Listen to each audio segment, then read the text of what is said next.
does a college lecture on how to write. And I'm going to be moving around a lot. Sorry, Steve. You'll just have to like be swinging that around. But this is essentially me transposing one of the lectures I do on how to write books. So I will probably talk maybe for an hour, hour and a half, and we'll have a substantial Q&A section. So I might lecture for an hour and do an hour of Q&A that will turn into more lecturing. I hope this is not boring lecture. I can't promise that it won't be boring lecture because, you know, I teach in college and it's like in the job description, right? Be boring and pontificate a lot. One of the things I found by taking a lot of college courses on writing, I assume if you're here, you want to be a writer or you're at least curious about the process, right? That's why you're here. Anyone taken a creative writing course at college? Okay. For those of you who haven't, it's a very interesting experience, at least for me. I decided I wanted to be a writer pretty early on when I was young. But I had no idea how you become a writer. My high school didn't have any creative writing classes. I was convinced by my mother to become a biochemistry major when I went to college because she said then you could be a doctor and doctors make money. Writers don't make any money is what she told me. Which, by the way, is wrong. You can make money as a writer. You can make money doing a lot of stuff that people tell you you can't. Really, my impression in life is you should find something you love to do and then figure out a way to get someone to pay you to do it. And that's the recipe for happiness in life, regardless of what it is. But anyway, I did a year in chemistry. That was really hard, and I did not belong there at all. No one warns you in high school that when you go to college, chemistry is really just a big, long word for math. And so sophomore year I changed to English. I said, I'm going to take those creative writing classes. And then I took them, and they didn't actually talk about how to write.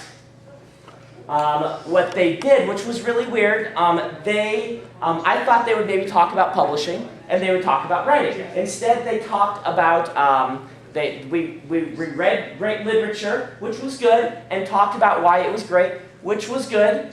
And then we also spent time critiquing one another's manuscripts. And this was the entirety of the creative writing class. And I took several more, and they got dispensed with the reading great literature and talking about it. It was all just critiquing, which is what you're going to get in most college creative writing courses. Now, that's okay. Critiquing is important. I've learned a lot from critiquing. But what I found is they never talked about the really important basics that would get you to the point that you can actually then critique people's manuscripts in a reasonable way. Eventually, I did take one class my senior year. I was kind of getting fed up with creative writing class at that point. I took one from someone who was a professional writer, who actually wrote for a living, who came in and suddenly taught all the stuff that I'd been wanting to hear the whole time. I'm like, why don't they hire people like this to teach the classes? Creative writing classes can be useful, can be helpful, but I found they don't do the really important things. And I want today to talk about some of the really important things that they don't break down for you. And this lecture today is on viewpoint and on description, is what I believe I said. Is that what I said? Viewpoint and description. Really, if I'm going to encapsulate this is about the first page. All right? This lecture is about what is going to get that editor to read page number 2. And I'm going to tell you that getting the editor to read page number 2 is not going to be about your awesome plot or these brilliant ideas, because those are the things that have to make chapter 1 really great. And we can talk about that in other lectures and other times. This is about page 1. And in my personal impression, page 1 is about 2 things. And this is particularly hard for science fiction and fantasy. Number 1, being able to describe and world build in a way that does not info dump and bore the reader. And number 2, about being able to do viewpoint and voice in a way that is engaging and evocative without boring the reader. Okay? And so that's kind of the frame of this lecture. We'll also talk about, starting with a bang and things like that. But let me preface with, if you've taken any creative writing, if you've had high school teachers teach you and things like this, they often talk about, you've got to hook the reader, all right? They talk about this so much that it gets overemphasized. It gets and readers, writers have this exaggerated sense of what they need to do to hook the reader. An example of why this can be a fallacy to you. I was in a high school English class. Hey, Larry. Welcome. I was in a high school English class, and I had a teacher get up and talk about hooking the reader. And we spent an entire, lesson on how you have to hook the reader and how that first line has to grab them and blah, blah, blah, blah, blah, blah, blah, blah, blah. And then we then wrote essays and were to hook the reader, and we got up and presented our essays. And the first group that did their essay got up in front of everyone. The person who was reading it said, "Sex, sex, sex, sex, sex." Now that I have your attention, I am going to continue with my paper, which is about discrimination in the workforce. Okay, the rest of the paper had nothing to do with sex. That student had been taught you need to hook the reader, and how do you hook a whole bunch of high school students? You talk about sex. That's what their philosophy was. And they had done this seriously. They hadn't understood that by putting a non sequitur at the beginning, they were actually hurting themselves more. And I see this in new writers' writing sometimes. Sometimes they obsess so much about that first sentence, so much that they have to make some hook that you end up reading, 20 stories by new writers when I'm doing a class or something, that all of them begin with something like, "The world exploded that day." And then the rest of the paragraph or the chapter has really nothing to do with that. That's not to say having a great hook is a bad thing. There are, you do want to have a great hook, but let's talk about why are you having this great hook? Well, you do want to capture the reader's interest in your first line or your first paragraph at least. But capturing the reader's interest is different from saying something that will absolutely has to be a zinger. If you've read my book, Elantris, I actually put zingers at the beginning of each chapter, the first 3 chapters.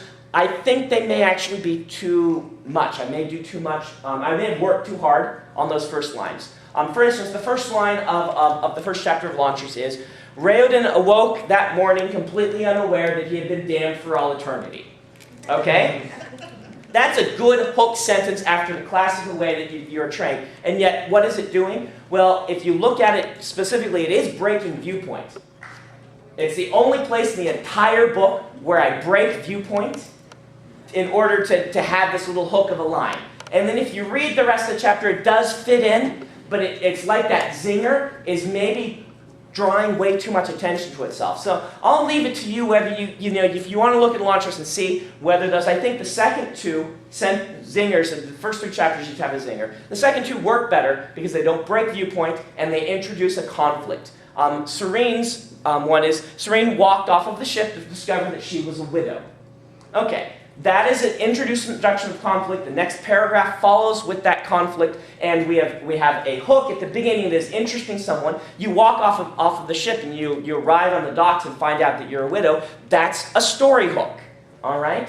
That works. And so these two sentences are doing different things, or they're doing the same thing, but one I think is doing it actually more elegantly than the other. One is drawing more attention to itself. What you want to do on this first page with your introduction of conflict is you want to start with motion or conflict. If at all possible, you want to introduce something going wrong. Now, when we say conflict or motion, we do not necessarily mean a fight. Okay? It's become a little bit of a cliche also to just start with a fight, just because so many people have heard you want to start with conflict. Well, if it's appropriate to your book, start with a fight. But one thing you have to realize is a fight often actually is a bad hook for a reader, because in the genres we write in, science fiction and fantasy, the genres I write in, you may write in other things. You're at a fantasy convention, so I'm assuming that you like to write fantasy. But In the genres we write in, specifically epic fantasy and fantasy, characters are generally going to be one of our best hooks. That's what's going to keep people reading. People read the Wheel of Time books. Yes, the world is immersive. Yes, Jim's plots were intricate. But they keep reading because they love the characters. Now, you can see maybe an inherent fallacy here. If you have two characters fighting in Chapter 1, and you don't care about either one of them, then the fight can actually be pretty boring. Now, that's different. For instance, Larry knows a lot about filmmaking. In filmmaking, it's very different. Fights work differently in fiction than they do in a visual medium. In a visual medium, you can start off with a fight and it's exciting, and you don't have to be engaged in the same way. You can do this in fiction, but not as easily. There are different things that, that films do and that books do. Books, we can allow a great, in-depth caring about the characters in a way that's very hard to get across in the film. That was a sentence that actually was grammatically incorrect. I'm sorry, filming people that are watching this after the fact. In film, in books, we can show characters' thoughts, emotions, and deep desires in a way that is very hard to convey in a visual medium. And that is our strength. Our weakness is, if we describe things blow by blow, they get very boring very quickly, whereas in a film, Jackie Chan fighting for 15 minutes, and it's just mesmerizing. You describe that fight in a book, line by line, across, instead 30 pages, and it's going to be boring. So, what are we starting with? We are starting with trouble. We are starting with a problem. Something is changing, and it's changing in a way that a character does not particularly like. You do not have to introduce the main conflict of the book in this opening scene, but you do want to introduce a conflict. Something is going wrong. A struggle will immediately start to build sympathy for a character. And you want to do this with as little backstory as is necessary. Okay, you only want to use as much as is necessary. All right? Let's move into some of these things. Let's see. I may write on the board. It's mostly to keep me focused. When I write on the board, it doesn't actually... I wonder, Steve, if it would be better to have you over on the side there. I don't know. As long as you're fine turning it around all the time, I'm fine. But I may write on the board. My handwriting's illegible. You have fair warning. If I am looking at a new writer's, let's just say it this way. If I were a new writer, someone unpublished, sitting in this room, and I wanted to sell a book to Paul Stevens, the editor from Tor, sitting on the back row. Hi, Paul. He hates that I just did that. He's a very good editor, by the way. He's worked with me quite a bit because my own editor works out of the office, and so Paul handles things in the office. So he has been invaluable help for all of my recent books and the Wheel of Time thing. So we really appreciate Paul. Let's say you wanted to sell a book to an editor. What would I do? I would master description and viewpoint.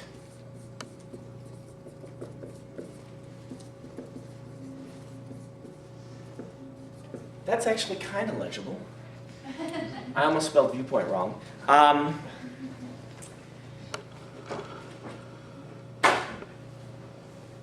Now, you are going to eventually have to master plotting. You are going to have to master characterization. These are the things you need to master on your opening page. These are, I would call, fundamentals. People ask me a lot about how to learn to write a book. The best way to learn to write is to practice. We have a phrase I learned from a friend of mine. It's called Big Hawk. Butt in chair, hands on keyboard.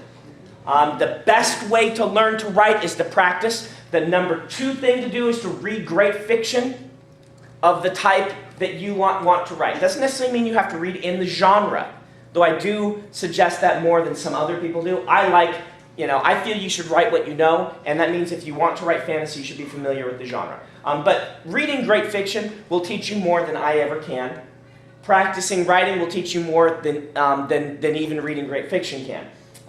Particularly on the large scale, I have found that the only way to train people to plot books on a large scale is to have them write a lot of books. I wrote, let's see, I didn't publish my first novel. I didn't publish my second. Many of you probably already know this, but I was working on my 13th book when I finally sold my 6th novel. Now, you may hear that and think, well, he was must have been a pretty terrible writer at the beginning. And you would be right. But I was a pretty terrible writer at the beginning in the way that most beginning writers who have some skill and have read for a while are pretty terrible writers. We have this strange sense in writing that nobody sits down to play the piano for the first time and expects to be able to play the piano beautifully just because they've heard a lot of piano concertos before. And yet, a lot of people sit down to write and expect to be able to write as well as the books they've read, because they've read a lot of books, because they know how to put the words on the page. This just isn't true.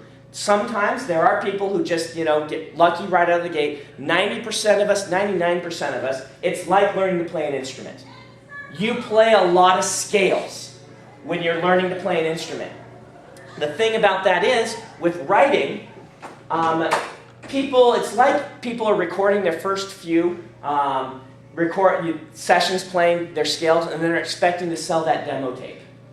Because they write their first few stories and then send them out and expect to sell them. If I were a writer right now, I would get in my mind, this is going to take some time to learn, and that's okay. It is okay to be bad at the beginning. It is okay to try things out and to fail at it. It is okay to be mediocre at the beginning. Most of you in this room, I have a lot of experience with new writers, will be able to write some really good scenes and will have really bad scenes at the same time. And learning to write is actually about becoming more consistent and learning to get rid of the bad scenes and write more of the good scenes.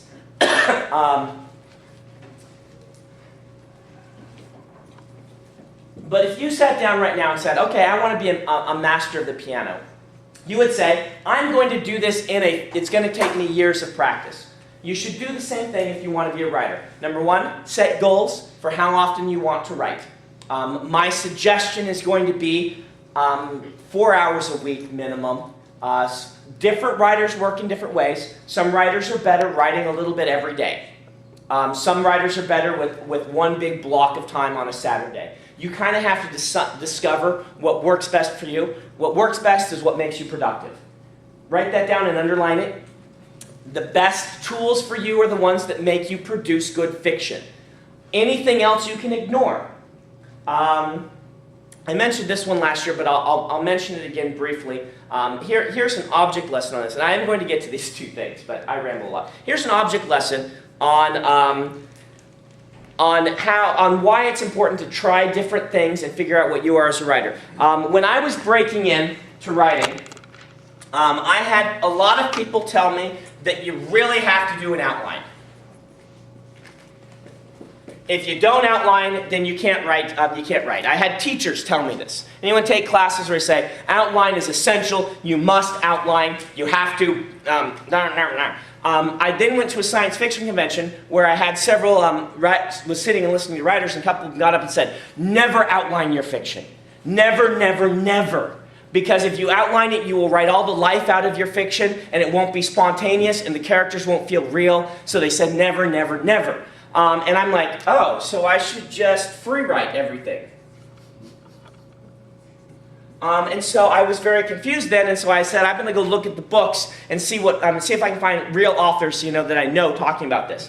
Well, it turns out Orson Scott Card outlines extensively. He said before in an essay I read that he will sometimes outline a book for 6 months, working dedicatedly every day for hours and hours a day, building this outline. Then he will sit down and write the book in a month because he's outlined it so extensively. Stephen King, in his book On Writing, says he never outlines. In fact, if he outlines, it destroys his book. He only puts interesting characters in an interesting situation at the beginning and then just sees what happens. So which is right? Which is wrong? There is no right or wrong. They're both right. I use both methods depending on the book I'm writing. When I am working on a Wheel of Time book or one of my epic fantasies, I cannot free write it.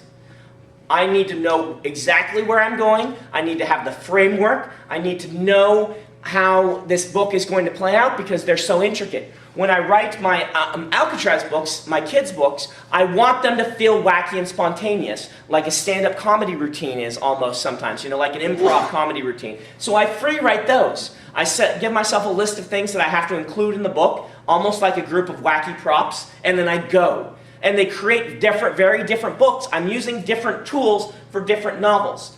When I write my epic fantasies, generally what I do is I outline my plot and I outline my world very exhaustively, but I do not outline my characters and force them to be anyone specific. I will then free write a character into the scene, almost like an actor doing a role, reading their lines. And oftentimes that character doesn't work the first time and I have to toss them and have another character walk in and try it with the same name but reading the same lines. If you've read my Mistborn books, I actually posted several of these I did for Vin as deleted scenes. I started with Vin as a boy, and that didn't work. I started I did two different personalities for a girl for Vin. One of them worked, one of them didn't. This is so I actually free write my characters, but outline my plots and my settings. That's the tool that works best for me. For you, you have to find what makes it work for you. All these things I talk about will be tools, and your goal is to put them in your toolbox, and then determine which ones make you write better fiction. So, description and viewpoint. Let's break down. These are two very big topics. Let me talk about some don'ts first, all right? Generally speaking, you don't want to start your story, even an epic fantasy story, with a long history of the story. This is of the world. This has become something of a cliche in fantasy, partially because of David Eddings. If anyone read David Eddings, he started each of his books with a lengthy sort of backstory history thing. It was an aspect of his novels. To be perfectly honest, I often skipped them as a reader and would read them as an appendix instead. Different people approach them different ways, but because he did it, a lot of readers want to do it. A lot of new writers. I suggest you stay away from that. Our goal in the beginning of your story is not to hook the reader with your majestic world building, because that's going to come across as boring. Fights are only as interesting as the people they are happening to. The world is only as interesting as the people who live in it and must interact with it. The magic is only as interesting as the people who are using it. Keep that in mind, all right? We have two major things we want to stay away from. One is called an info dump. An info dump is a deep, thick, dense paragraph filled with information about the world that does not relate specifically to the viewpoint character at that moment. It is, we have the character walking along, and let's say they're walking through the forest, and suddenly, in the middle of a walking through the forest scene, you get the history of the kingdom in 5 paragraphs in the middle of that. You do not want to do this, trust me. But most new writers in fantasy feel that they need to front load us with a lot of material. This is because fantasy has what we call, all books have what we call a learning curve. As you read this book, you are going to become an expert in the world of this book. Now, for many books, that world is very similar to our own world. Every book does this, though. Even mainstream fiction, they are creating a world for you. It is a world similar to our own, but it's not going to be exactly our own because it's only going to be showing and painting one piece of it. And we call that the learning curve. All the things you have to learn in order to understand this book. If you're reading a book about someone who works at a mine, you're going to learn mine terminology. Even if someone works at Saks Fifth Avenue, you're going to learn their terminology. You're going to learn the code workers, these sorts of things. Well, science fiction and fantasy's learning curve looks like this instead. Okay? It has a steep learning curve. Because of that, we don't just learn new characters, we learn the entire world. The laws of physics themselves can change. The history, the philosophy, the psychology, the races, everything can be different. Steep learning curve presents a problem for us in our genre, but it is also the thing that makes our genre wonderful. It is the thing that sets us apart. We read science fiction and fantasy because as readers, we tend to like to be tossed into the deep end and have to swim and become an expert and figure this all out and figure out the eternal logic, particularly the types of us who will come to conventions like this who want to discuss it in deep detail. And I apologize for the lozenge, but my throat is getting dry, so I will have to mumble a little bit, but that's going to help me keep going. We have this steep learning curve, and so new writers, what do they want to do? They want to put it all up front and show you, number one, how cool it is, and show all this world building that they've done, and number two, you're worried that your reader won't be able to swim unless you give them all this information.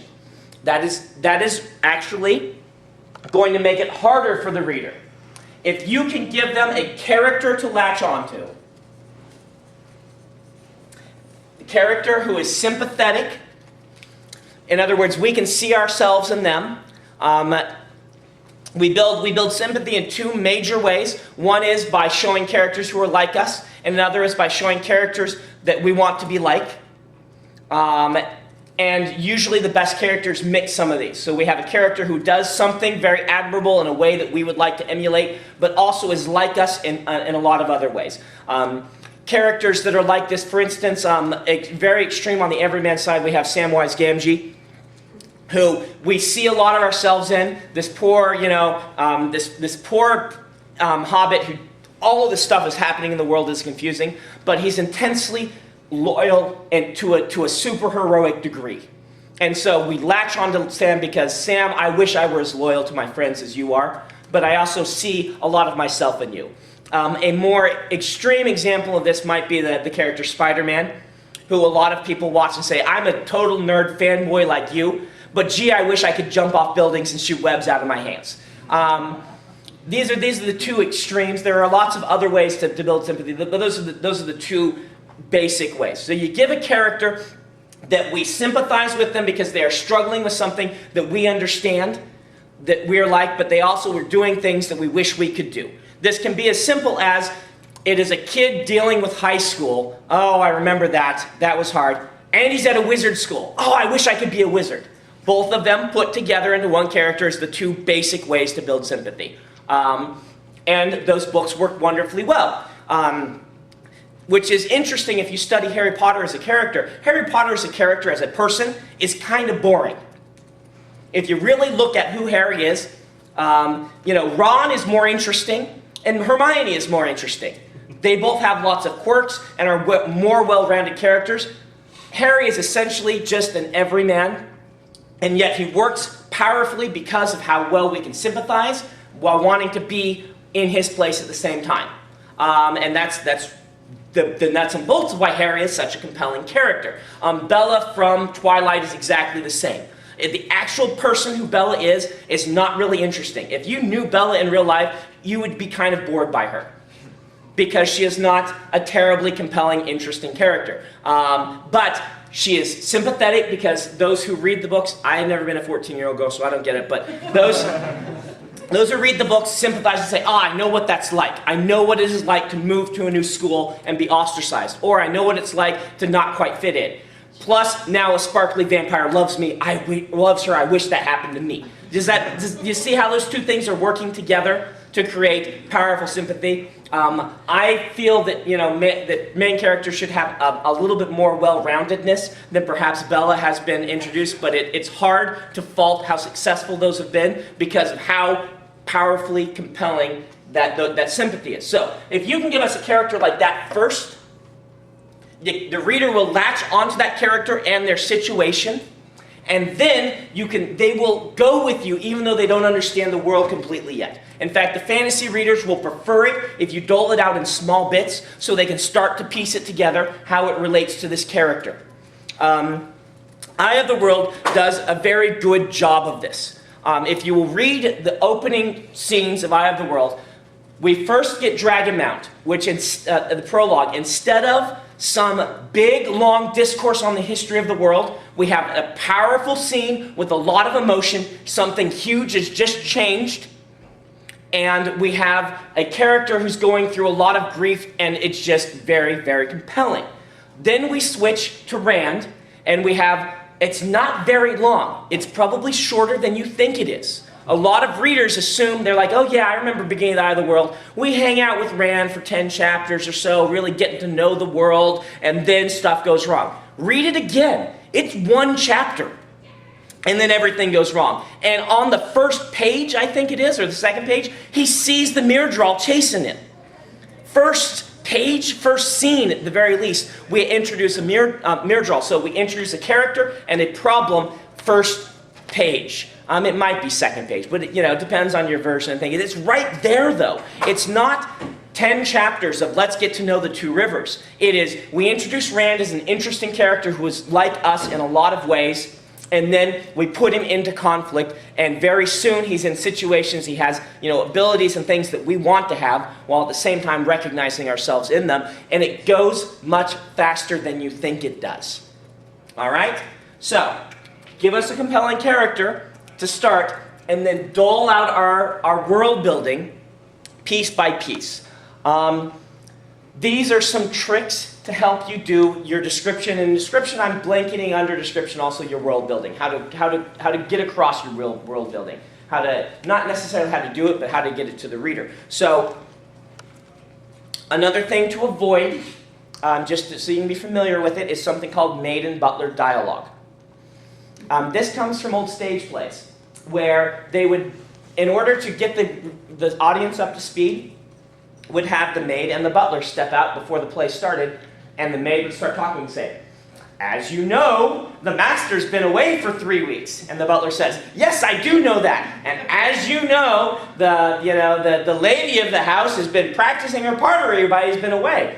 Oh, and as you know, she's made a big mess of the pottery room. I don't know, stuff like that. We're introducing our conflict by having two characters who would never really actually have a conversation about this, Watch out for this. Because what happens is if you start putting words into characters' mouths just to voice them for the reader, you will start to lose the sympathy because your character starts to act like a sock puppet. It just starts to act like the author saying, you need to know all this stuff. And it's just really another way of info dumping, but without info dumping. The better way to do this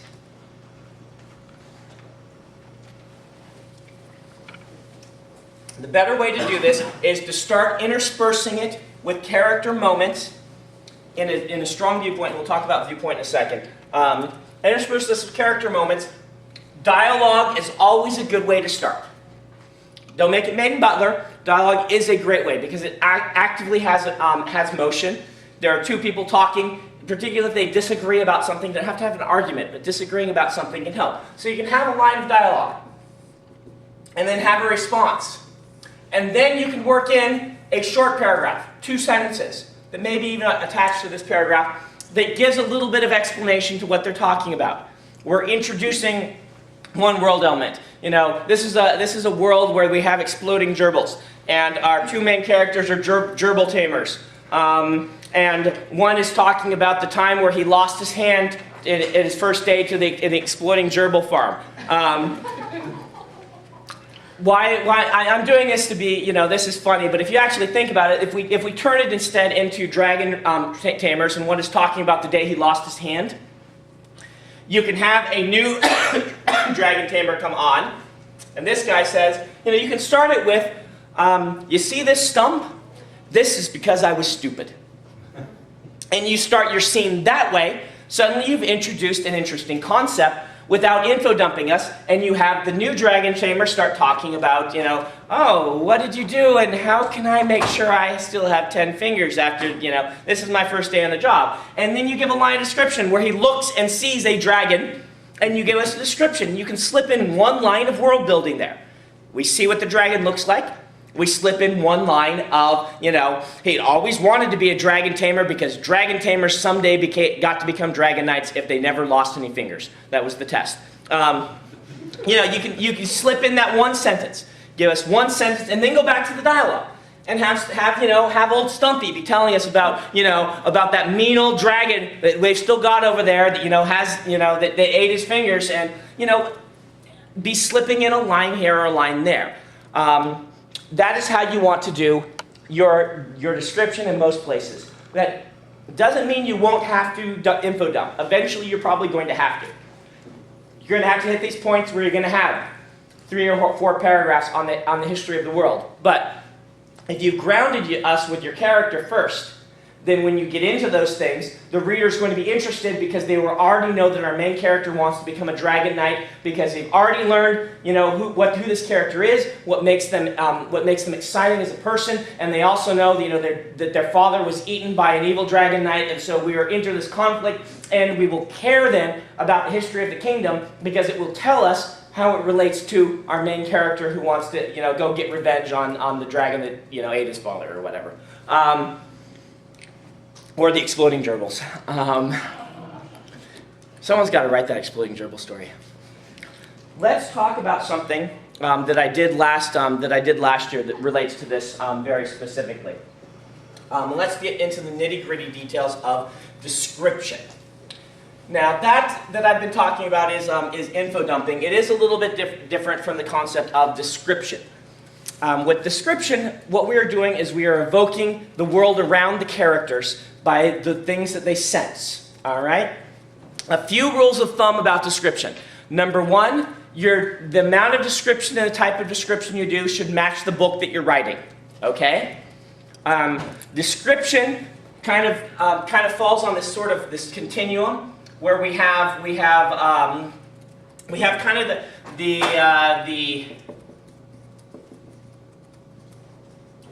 I've never written this out before, so I don't know if this is going to even make sense. But versus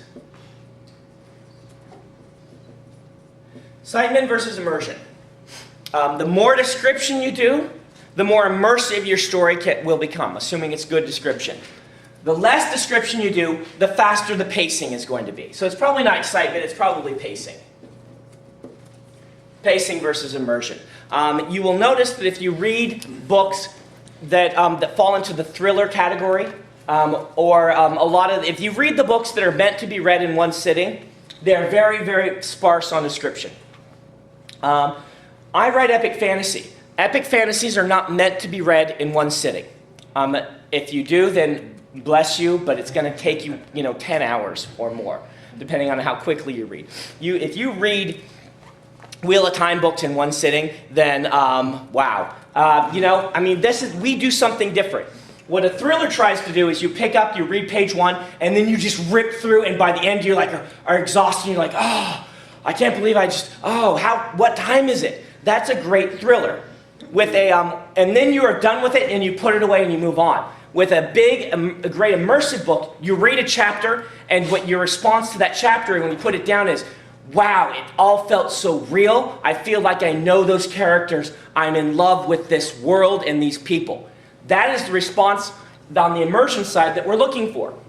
Because of that, you actually see the form of the book change.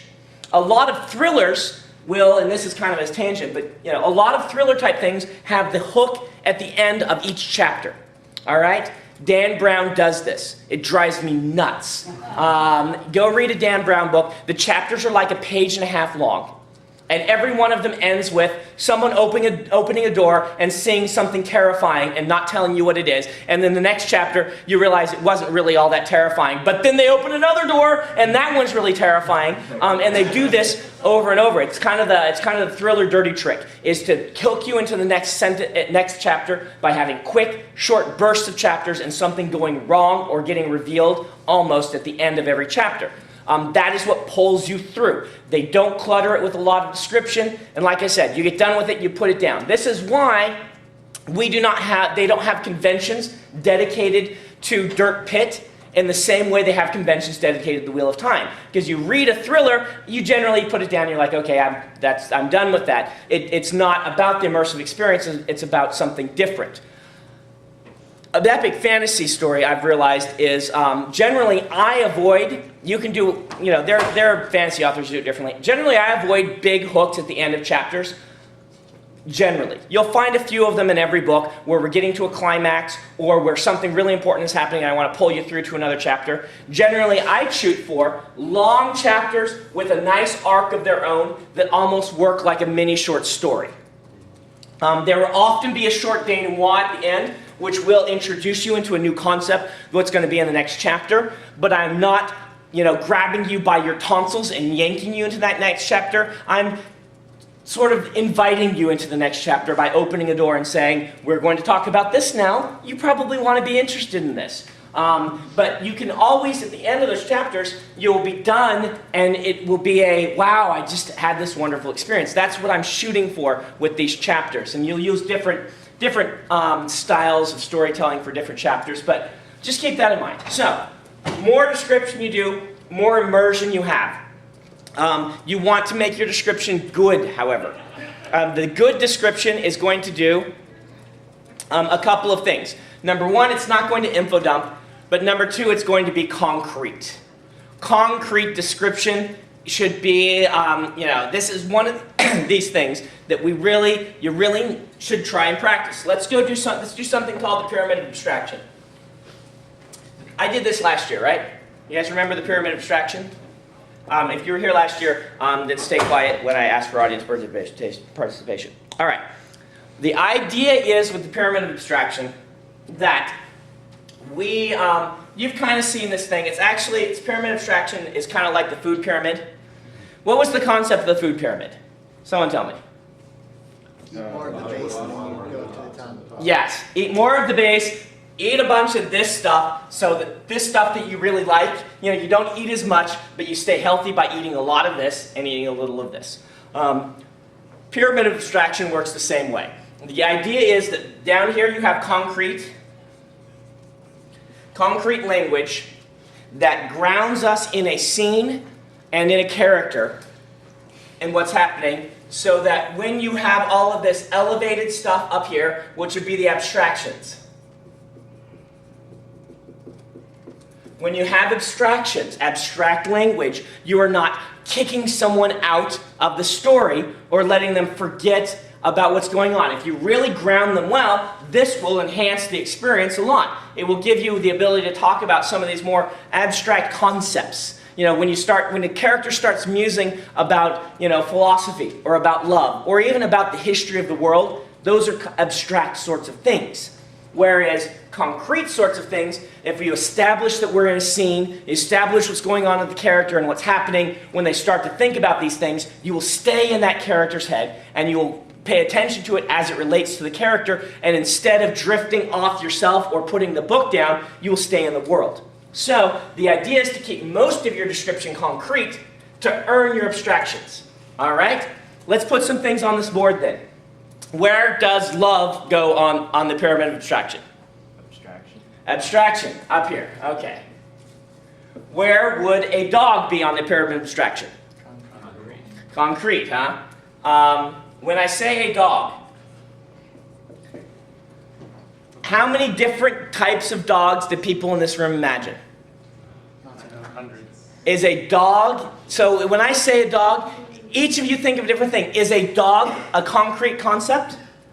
Dog is an abstract concept. Not as abstract as love, but it's still a very abstract concept. Dog is up here. Okay? It might be more like right here. All right? That's the problem with a lot of new writers' description. And I just mentioned this briefly in the editor panel before, is that they think that if they mention the dog, that they are grounding us concretely. Well, for a thriller, maybe, because a thriller is not going to go off on the nature of love. You can say in something where you're trying to keep your description quick, you can say just a couple of things and set up the scene so that they can imagine what's going on. But in the type of writing we're doing, type of writing that Robert Jordan does, sorry Steve, type of writing that Robert Jordan does, epic fantasy, most fantasy and science fiction, because the very nature of our genre is so abstract, different world, different laws of physics, weird science, new concepts, we need to be extra careful and stay down here. And the way we stay down here, number one, is by evoking all five senses. Okay? Evoking taste is really tough. But making sure that you are evoking auditory senses and giving us a sense of how things feel in the room by temperature, and giving us a sense, is it humid or is it dry? Giving us a sense of what it sounds like. Can you hear birds cheeping, or can you hear the hum of an air conditioning unit? These sorts of things will actually automatically be a little more concrete just because they're used so infrequently. Writers tend to rely on vision alone.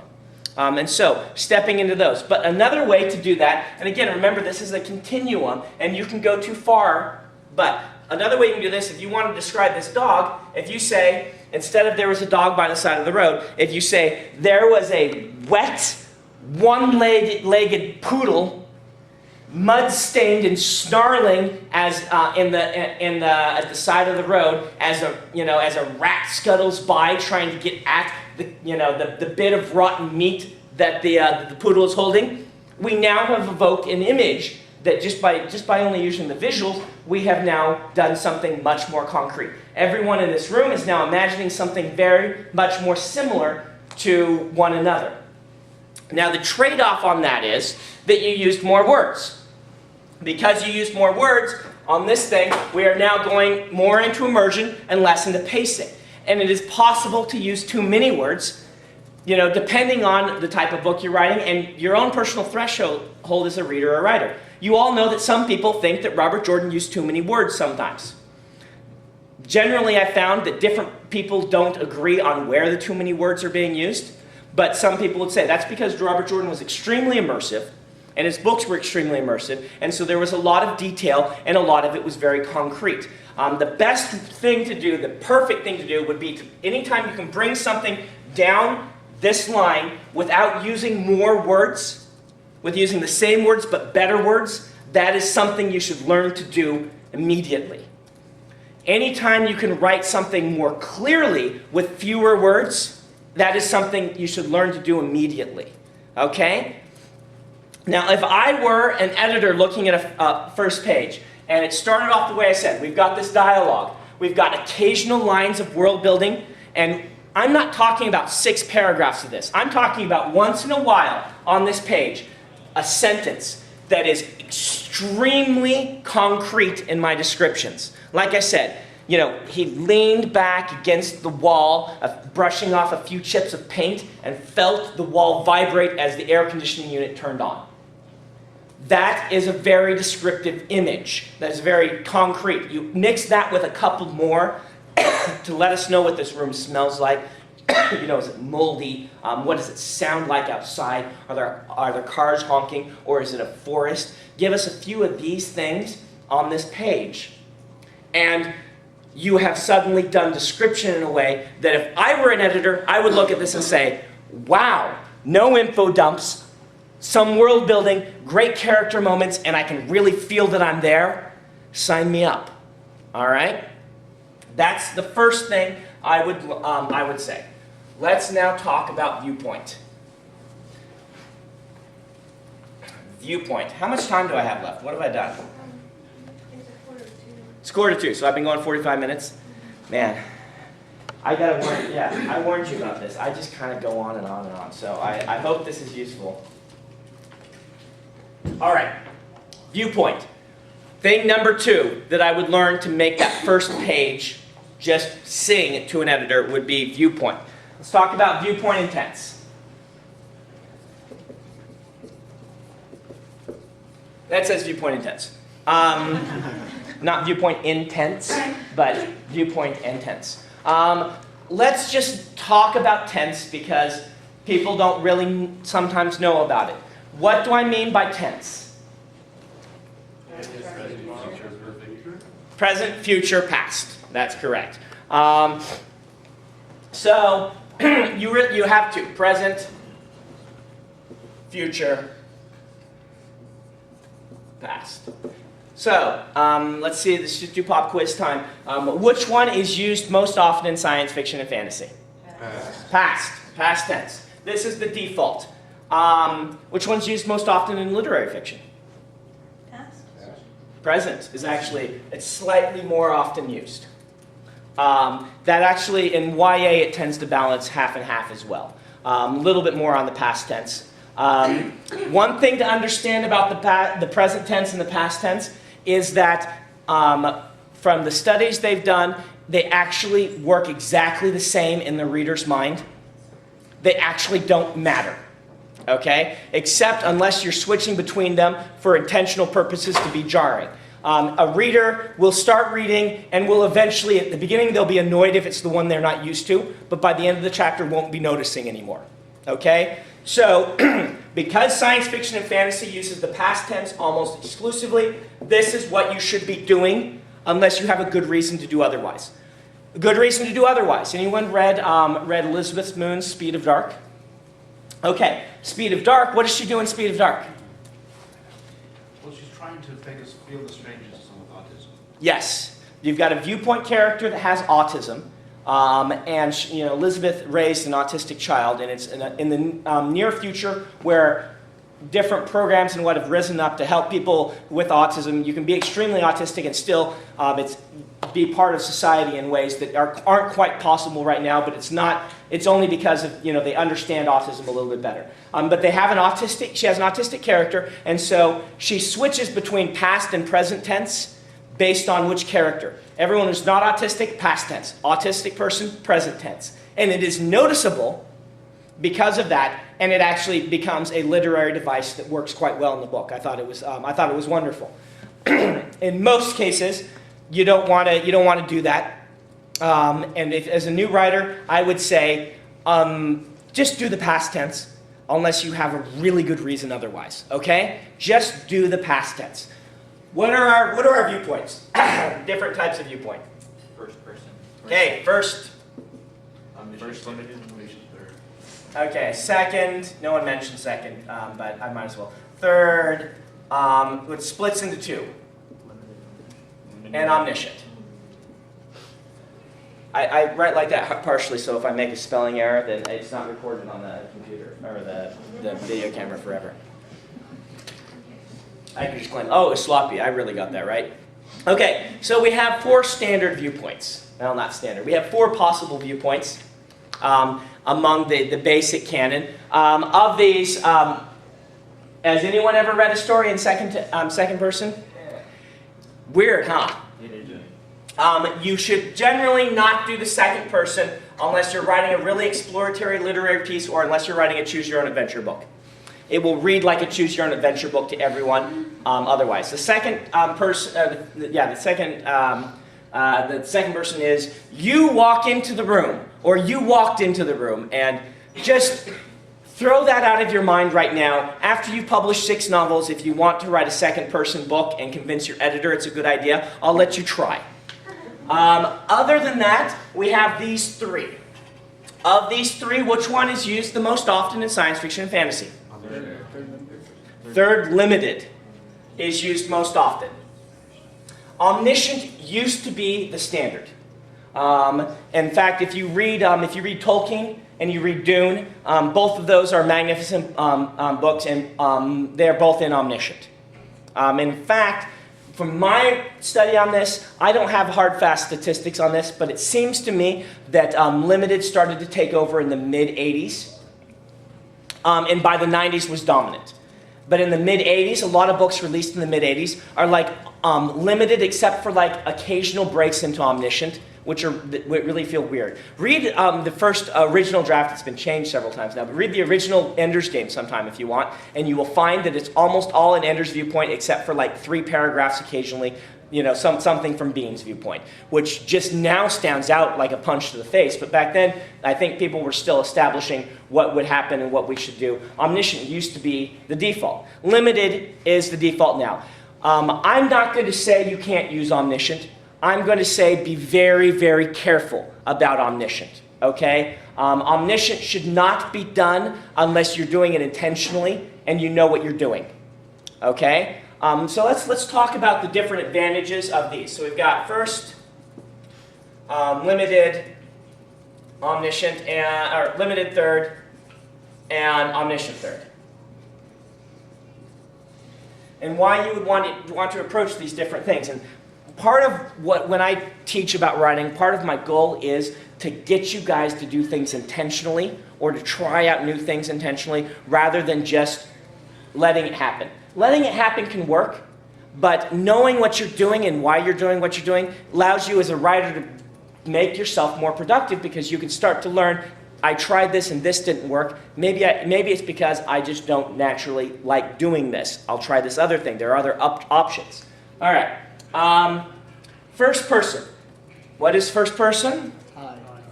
I did this, I did that. There are actually 2 breakdowns in first person that not a lot of people know about, and I'm not sure even how these are defined. But we have kind of the first person epistolary, and the first person. I'm not even sure what to call it. Immediate. Yeah, I think that is what they call it. Okay, I'm not even going to try and write that because this is too thick. Okay, so first person immediate is the standard in YA and middle grade fiction right now, particularly YA. All right? The difference between these is first person immediate means it's just happening right then, and it's not actually being written down anywhere. Even though it's written as I, you are just seeing through the character's eyes as things are happening. First person epistolary, as I would say it, or whatever, they've probably got some term for it, is you feel like you're reading a document that the character wrote and looking back. So, for instance, Assassin's Apprentice, anyone read this? Assassin's Apprentice is first person epistolary. Most YA is going to be first person immediate. The difference being in first person immediate, you don't engage the reader in thinking about when this was written down or if it was written down. You just pretend it's all happening to them right then and they're narrating their life. First person epistolary, Alcatraz books are first person epistolary. Alcatraz is 18 or 19 and he's writing stories about when he was 13. And we know this, and because of this I can address the reader. Third person epistolary, you can address the reader. Another kind of subset of epistolary, anyone read Dracula? Dracula is an epistolary novel which is written in the form of journal entries and letters. Sorcery and Cecilia is another example of this, another good example. They don't have to be as overt as that, as it's coming from diaries and things. Generally, your default for first person should probably be first person immediate. But just be careful if you're doing first person immediate. At that point, you're not really, the character isn't aware that someone is reading this. You're not going to go on lengthy discourses talking directly to the reader in the same way that you might be able to with first person epistolary. But let's talk about this. Why would you use first person? What does it give you? Gets you inside the character's head. Okay, say that really loud. Gets you inside the character's head. Exactly. There is nothing better for creating a character voice than first person. It gives you a very clear, it builds immediate automatic sympathy because you're hearing in their voice. It is the quickest down and dirty way to build sympathy, and it's also is actually a little bit easier to do info dumps with. You can get away with info dumps in first person in ways you can't in third person. Particularly if it's third person epistolary, you can actually write down and say, you may not understand what this means, and you can actually work it into the story in ways that don't break the flow the way it would otherwise. So it's got a couple of really cool tools to it because of that. You can get across a character voice like there's no tomorrow. Something else you can do is be unreliable in the narrator in a way that you can't get away with in others. The narrator, you can be this fast-talking character that has this wonderful evocative voice that, you know, that you know they're not telling you the truth all the time. But what are the limitations then? Are there any? The character has to see everything. Yeah. You can go outside the character. Okay, you can't go outside the character's head. And you also, the reader doesn't exactly know whether the character's telling the truth. Right. The unreliable narrator in that case can actually, it undermines credibility just a little bit. The story does not feel quite as credible because there is that first person saying it. And even in immediate, it feels like a little bit like someone's telling you a story rather than your experience a story. So it is harder to put yourself into the book a little bit when it's first person, but you are more attracted to the character. Any other limitations? You just can't see as much in the world because you only got one person to see. Right. You can only do it one way. I'll expand upon that. One of the biggest limitations of first person is that generally in a first person narrative, you do not want to, in a book with first person, you don't want to use more than a couple first person narrators. If you start, as soon as you add a third, it starts to get really confusing because you're saying I all the time. It's hard to keep track of who's who and what's going on. And those voices will have to be incredibly distinctive in order to keep that balanced. And so the more viewpoints you add, the worse first person tends to work. Okay? So that's one of the reasons why you don't see it as often in epic fantasy. If we want to have a cast of 16 viewpoint characters, first person limited, or first person is just going to have all kinds of trouble having us keep track of who they all are, and it's also going to lose a little bit of your immersive sense because you can't put yourself into that story nearly as easily, because there's going to be a sense that someone's sitting here telling you the story rather than you experiencing it. So, first person, there are definitely good reasons to use it. There are great books written in first person. Anyone read Name of the Wind by Patrick Rothfuss? Yes. That's a book that uses first person narrative to a great deal of success. And like I said, a lot of YA uses first person narrative. The reason for that being, YA does tend to focus on one character. And in YA, your character's voice, who they are, is one of the most important things in the book. Your character's voice is more important than the immersion of the world. Believing that character is real and that there's someone you can know. And because of that, it's become the default, but not like 90% of them. But I'd say like 65% of the YA books you'll see are a first-person narrative. One character. Anytime you're using only one character as your viewpoint character, first person should be an option that you should look at and say, maybe I should tell this in first person because you can get that one character across so well. All right. Third person, let's do omniscient first. So, third person omniscient gains us some things.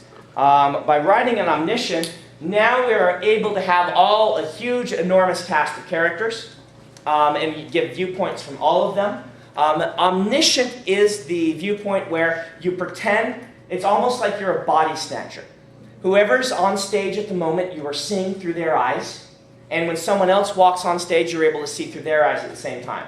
I think the best book I've read that does this is indeed Dune. If you want to write omniscient, I would suggest using Dune as a model. I actually wouldn't suggest Lord of the Rings.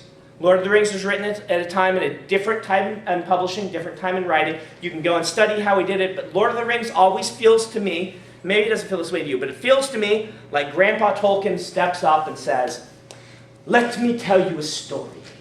And you see a narrator there telling you the story. And if you read The Hobbit, it's very obvious. You say, now, Bilbo didn't know this, but there was this, and he would go into things like this, and you see the storyteller telling you a story. That is what omniscient is good at. It also is its limitation. If you're trying for very deep immersion, omniscient can work against you. Because of that, because the narrator starts to become a character in the same way that the first person becomes a character in others. And so omniscient can have that issue. Dune gets over this. Dune manages to be just as immersive without any feel that there's a narrator telling me the story as any third limited, which is why I hold that up as one of the best. But the big problem you have if you're writing with in omniscient is you cannot withhold information from the reader. All right? This is the cardinal law of omniscient, particularly omniscient like Dune. If someone walks on stage and has secret plans, in a really good omniscient, if you're sticking to the way omniscient works best, you tell the reader what the evil plans are. You guys read Dune? When the traitor walks on stage, what happens? You see his thoughts and he says, wow, I'm going to betray these people. That makes me, immediately you know who the traitor is. So you are setting up a very different type of conflict. In Dune, it is not who's the traitor. In Dune, it is, how are they going to survive this terrible plot? You have to plot your narrative more in a different way. Because of that omniscient, you're always jumping in everyone's heads, and it is a little bit hard to get attached to characters. Because you'll be having a big scene, and this is why I suggest new writers don't write omniscient. In a big scene, you will see from everyone's eyes, and every paragraph could be from a different viewpoint and have different thought bubbles and all of that sort of stuff. And so it's a very, very challenging form to use. And most writers that I know kind of do it just kind of not knowing and start writing omniscient and do it poorly, and it's a big hindrance. If you know how to do it and you do it intentionally and you do it well, omniscient can be brilliant. Have you ever bought an omniscient book, Paul? I don't know. Yeah. Probably, but Yeah. you know, usually it has to be work smooth enough that Yeah. that It doesn't draw attention to itself. There have been places where I've flagged manuscripts and said, Right. You go into a mission here. This is a viewpoint error. Most of the time, it's a viewpoint error, which actually, like I said, the first sentence of the launchers that Moshe actually said, you know this is a viewpoint error, but I'm going to let it get away because it's such a great line. It's actually a viewpoint error because, you know, anytime you say he didn't know this, but you are doing something, you're lapsing into omniscient. Then the narrator's becoming a character. So, third person limited. I've kind of brought us down to saying third limited is what most of you should be writing. By most, I mean, you know, the largest batch, but not everyone should be doing it. First is a very viable option. Third is a kind of viable option. But most of you should be writing third person limited. Third person limited is a challenging form to get right. But when it works beautifully. What third person limited is, for a given scene, you will pick one character, and that is your viewpoint character for that scene. And at that point, you only see what they can see. You only know what they know. And if you ever want to show something else, you put a line break in and switch to another character and establish that it's their viewpoint from there on. Or even better, you have a new chapter, which has a new character. All right? This is how we use the third person limited. Now, the third person limited has, it's my favorite of the forms. It's the form that Robert Jordan used, it does a lot of great things. I feel that it's almost as good at creating a character voice as first person is, but it allows you to have a huge cast. It is not confusing like omniscient is, and it allows you to use some of the tricks of unreliable narrator that first person does without betraying the reader. It allows you to do a lot of these things. It's like a grab bag of all the best stuff of everything without the confusing things. And so being able to write a really brilliant third-person limited, if you can do that on your first page, that's what, mixed with the things I talked about before, that is what I guarantee will get an editor to turn to the next page. Let's get inside the mind of an editor. Sorry, Paul. Right here when they're looking at this first page. I worked on a magazine for a while. I've done this a little bit. I've read a lot of new writers' writing. One question I get from new writers on occasion is, should I register the copyright on my own story? Should I be worried that they're going to steal my book from me? I have this great idea. Will they steal it? Well, what you've got to keep in mind, this is actually, you know, this might be a little bit different in Hollywood. I've heard that it is different in Hollywood, that you always want to register your script with the Writers Guild and things like that. But in New York, generally, because books, in particular our genre, we rely on authors as blockbusters, not novels as blockbusters, generally. Particularly in science fiction and fantasy. An author will grow a fan base, and then the fans will read that author's work. In the film industry, it's blockbuster driven.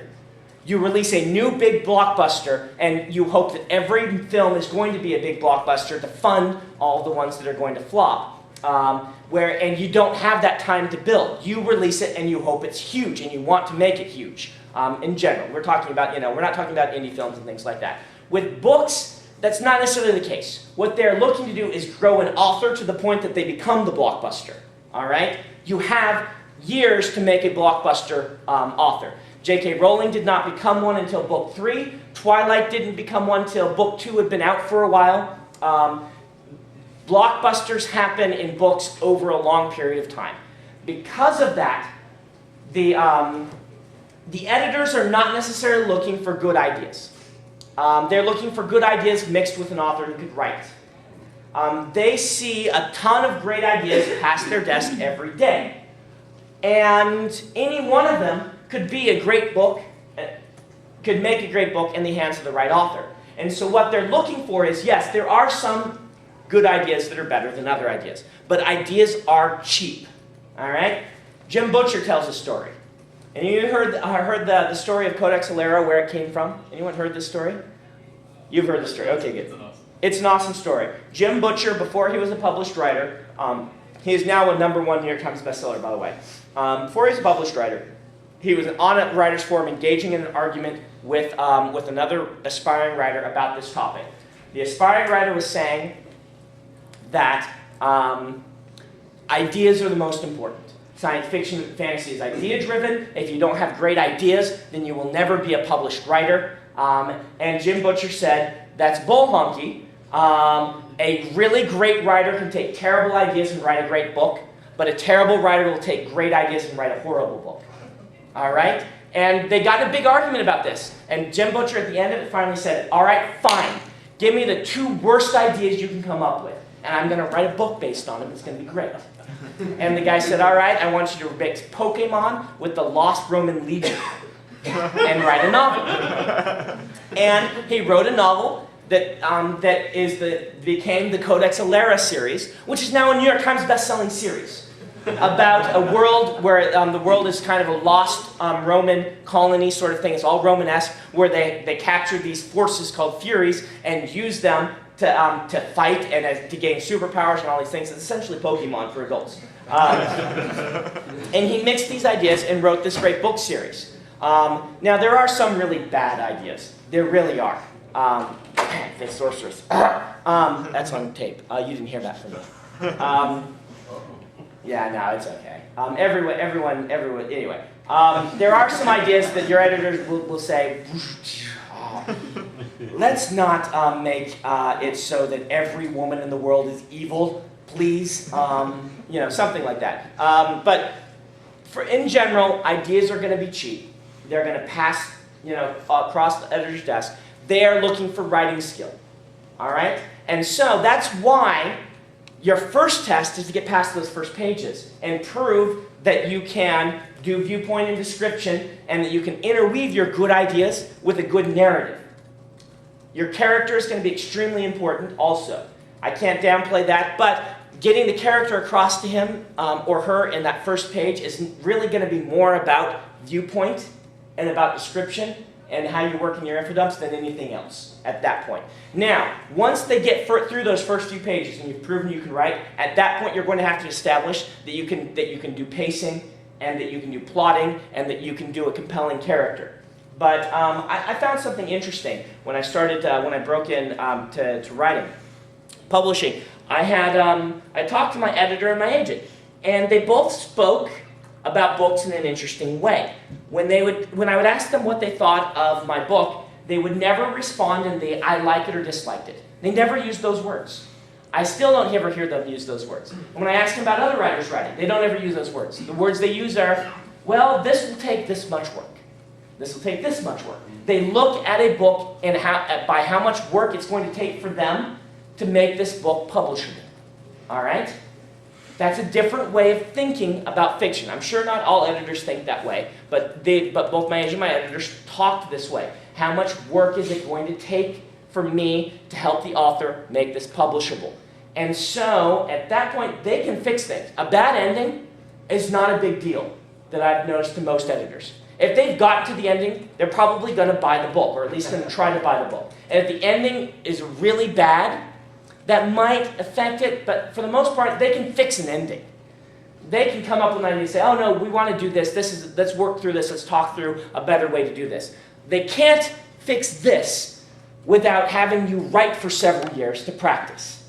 And they can't fix some of those middle things that I just mentioned that I don't have really time to go over. What's my lecture tomorrow on? Anyone know? Plotting. Plotting. Okay, I can help you with plotting then. We'll talk about pacing and plotting tomorrow, and that'll be useful to you because that's one of those middle things.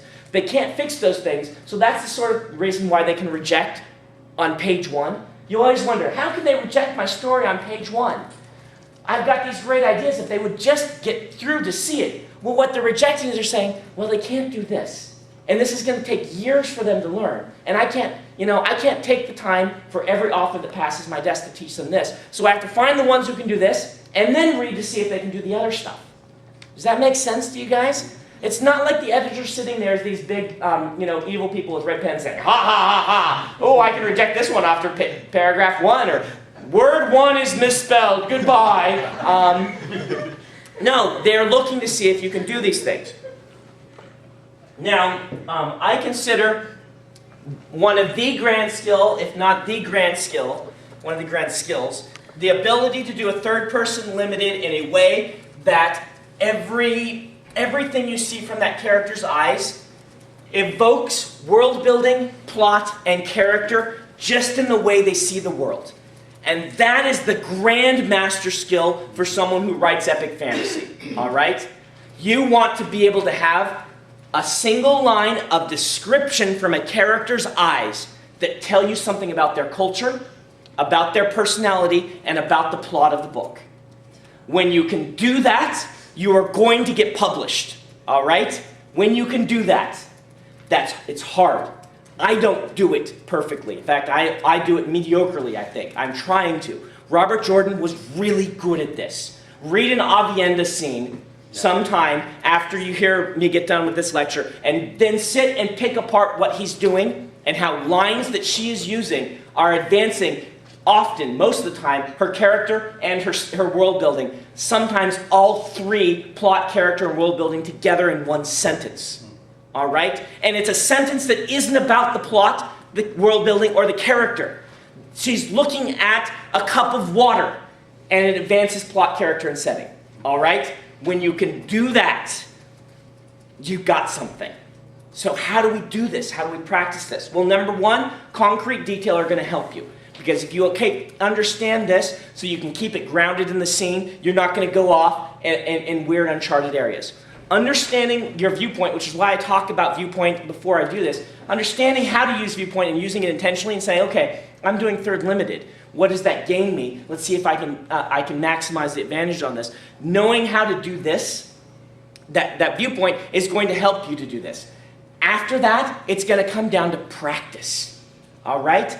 But, let's just talk about it. There are ways you can practice this. You want to have, when you're doing your third limited, this characters, they are a lens through which we're seeing the world. The things that are important to them are therefore going to get more notice. Things that are not important to them are not going to get noticed. And you're going to try and work in subtly to this aspects of their culture. Let's look at the Aiel. It's a great example because it's a way that Robert Jordan world built an entire culture through viewpoints of characters from that culture. The whole wetlander thing with water and whatnot is a beautiful way of characterizing a people who live out in the waste. They see water, and the way they describe water is not, there was a cup of water on the table. It was, I can't believe they're letting that water just sit there. Okay? And when you say something like that, where the character is passionate about it, you see that, number one, they're a passionate person. And number two, that water is important to them in a way that in their culture, in a way it's not to us. And so you're mixing character and world building by looking at that cup of water. All right? If you want to add plot to that, you say, I can't believe that Rand would do that after what I've taught him. Suddenly we've mixed plot because we've added in the concept that Avienda is trying to teach Rand how to see the world as an Aiel. And that sentence now advances plot as well because we realize Avienda is still frustrated with Rand because he's not learning what he's supposed to be learning, at least in her eyes. So it was Alan. He was just peeking in. It was either Alan or it was the Mandrid. I can't tell. One of the things I loved that he did is that whole info dump he gave us through describing Rand's encounter with Rudian. Yeah, the Rudian is a great scene to read from this because each of the viewpoints are distinctive. Now, if you're doing this really well, you will be doing these sorts of fully loaded sentences, as you might call them, that are evoking character. You can do this though without having a culture that's as extremely different as the Aiel. And let's talk through. Here's an exercise I do. Sometimes it turns out really well. Sometimes it goes dopey. But we are going to have. Give me a fantasy setting, not a but like a place that could be in a fantasy book. Marketplace. Okay, a castle marketplace. Let's go through the castle marketplace. Okay. Okay, we are going to ride through the castle market. And we're going to describe 3 different characters who might be passing through this castle market. Start throwing out just one sentence. I'm not looking for something really deep, but just, a professional or start yelling them out to me. What's that? Jester. Okay, we've got a a jester. Okay. Dragon tamer. We've got a dragon tamer. Musician. Hoopa scooper. Fruit vendor. We've got a vendor. That's good.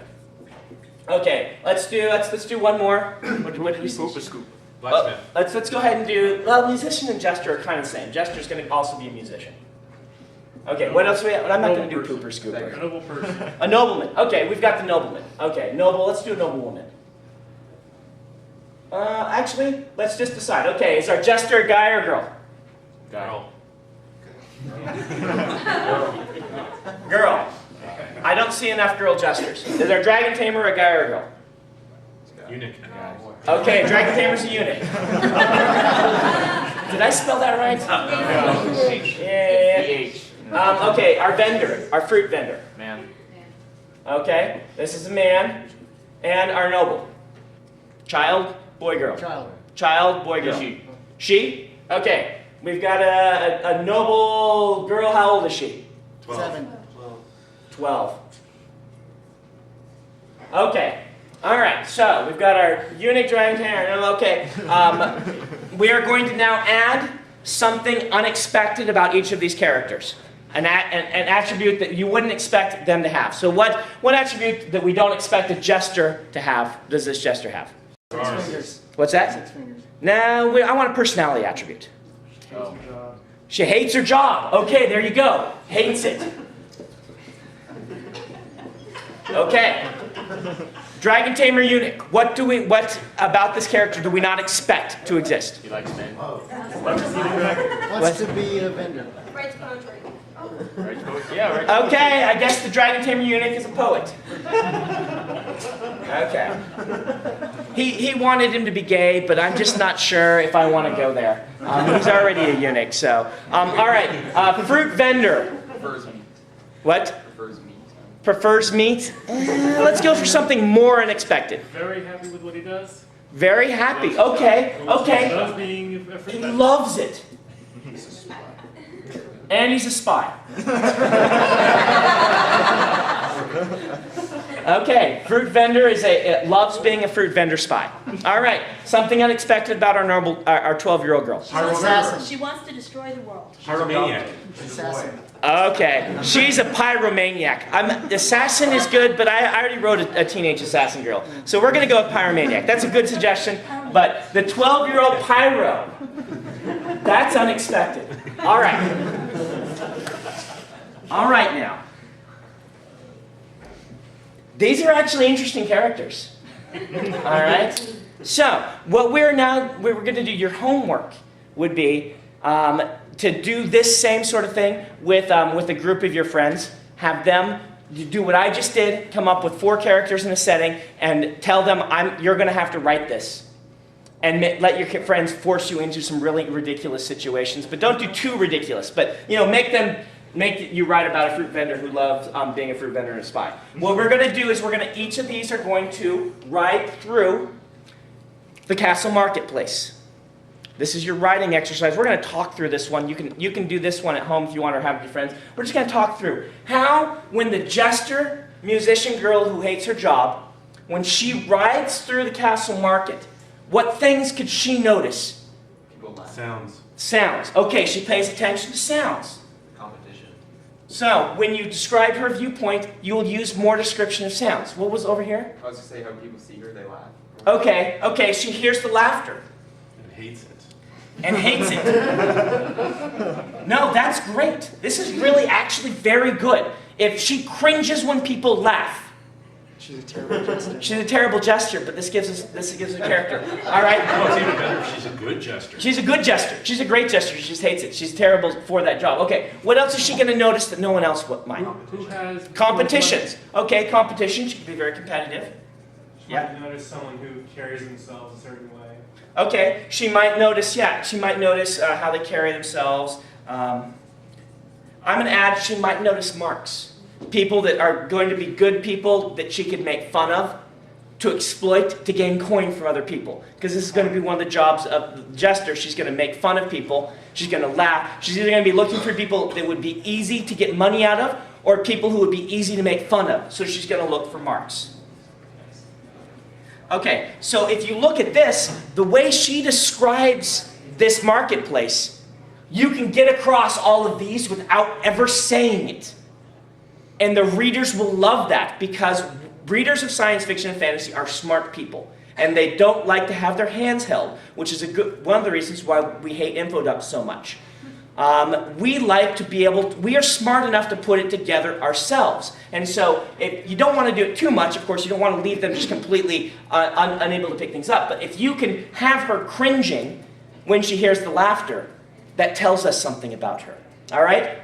Next thing we're going to do with her, how can some of the things that she's noticed with these descriptions, how can this evoke a plot for her? How can we tie a plot? We don't know what her plot is yet. How can we tie plot and conflict to some of these things? Check some. Okay. She's looking for the marks desperately to pay off some kind of debt. Okay, there we go. She's got some kind of debt. And so she suddenly, when she's looking for the mark, we're evoking plot. We're saying that she's got to pay off this debt. She's got to continue being this jester that she hates doing because she's got to pay off this debt. What else can we work into it? Something, ready to something different. We're just going to do one more. What other plot hooks could we use for her? She gets caught up in some big performance and doesn't really want to be seen in like a really high-profile thing. Okay. She doesn't want to be seen. Why? The dead. What's that? The dead. The dead? The dead what? Dead. Oh, the debt. She didn't want to be seen because of the debt. Okay, let's move it away from this. Give us another plot hook for Maybe her. she like avoids certain marks because she doesn't want to make fun of like a certain person or something like that. Okay. Okay. No. Someone's been following her, that she, a love interest that she Right. doesn't want. Okay, so we've got a love interest. Maybe she owes money to a love interest or something. A love interest that She she's sees competition embarrassed to from- reveal that she's a jester. Who doesn't know her. Okay. All right, there's a love interest that doesn't know. Which is why she hates her job. Yes. She doesn't want to be a jester. Okay. All right. And so you can start to build a plot for this character. Do you see what I'm doing here? If you can master doing these kinds of things, and we'll do some of the other ones here. If you can master some of these kinds of things, then you can start evoking the world and give us a plot and give us a character, all of these things through just the way that person sees the world. The Dragon Tamer poet is going to be similar enough to the jester, and we've got enough up here. Let's do the fruit vendor that loves it and is a spy. All right? How is this fruit vendor going to see this marketplace? He's gonna notice Excited. who talks He's to gonna who. smell. Okay, he's going to, smells. He might notice the smells of the food that's cooking. He's going to be watching who talks to who. And what the conversations are, picking Yeah. up little hints from the conversation. Let's say he's got a really good memory. He may have, let's say he has a mnemonic device that he uses to remember conversations, to give him a personality quirk. Whenever he hears a conversation, he comes up with a line that rhymes the last word of the conversation to set it into his head. And so you show in direct italics with him his rhymes of memorization. Be very glib to interrogate people with or get information. Right, okay, he's just very friendly. He's very glib, he's very friendly. Gets everybody else to talk with her. Yeah, he's like the bartender that knows your name, except he's the fruit vendor who knows your name. All right? All right. Name Norm. I'm going to make him toss fruit at people. Someone comes by, he's like, he's always giving out the free samples of, the ones that are just a few days old. They're not bad yet, but he can't sell them for very much. So he's tossing them to people. He sees people, he's like, say, hey, there's your apple. And then, he goes over and talks to them, and they start talking. And he's like, oh, there's a tidbit in there. And he rhymes it in his head to memorize it for later on that night so he can write it down. We've got a character there, don't we? Just in that viewpoint where we can start doing this. I wouldn't even reveal he's a spy until halfway through the scene, maybe even to that evening, where he writes them all down and then puts them in the letter that he mails to the person who's paying for him as a patron and says, I thought you might be interested in these things. You never have to mention the word spy in this entire scene, and we will get it, and it will be more fascinating that way, because he maybe doesn't even think of himself as a spy. He just gathers interesting information and sends it to the king of the opposing country because, his aunt lives there or something, Or the king gets him fruit at a discount. So he doesn't even take money. So he's not really a spy. He's not a traitor. He just has good mercantile instincts. Okay? All right. How are we going to... Let's come up with a plot hook for our fruit-tossing spy vendor. He throws the fruit in order to get a guy to catch the fruit, and Uh-huh. the guy's coat comes open and he sees a scroll. Okay, that could be, okay. That's like more of an event than a plot hook, but that is a good one. I'm looking for more just general things that you can do like how we can describe some of these things you do that establish a plot that is already ongoing. He hits the He girl noticed- with a piece of fruit. What's that? He hits the girl with a piece of fruit on accident. Okay, he hits the jester with a piece of fruit. Okay. Princess with it. Oh, the princess. Okay. No, you Hits someone else. He hits one of these people with his piece of fruit. Well, what else can we do to evoke a plot for this guy? His employer is looking for a spy from the other side, and he's trying to find out who is talking to whom to find that spy. Okay, he's looking to find that spy. We would need to have some sort of little hook on this person. He notices a jester looking for a mark. Yeah, I would say, let's say it's something more along the line. He knows the spy has 4 fingers on one hand.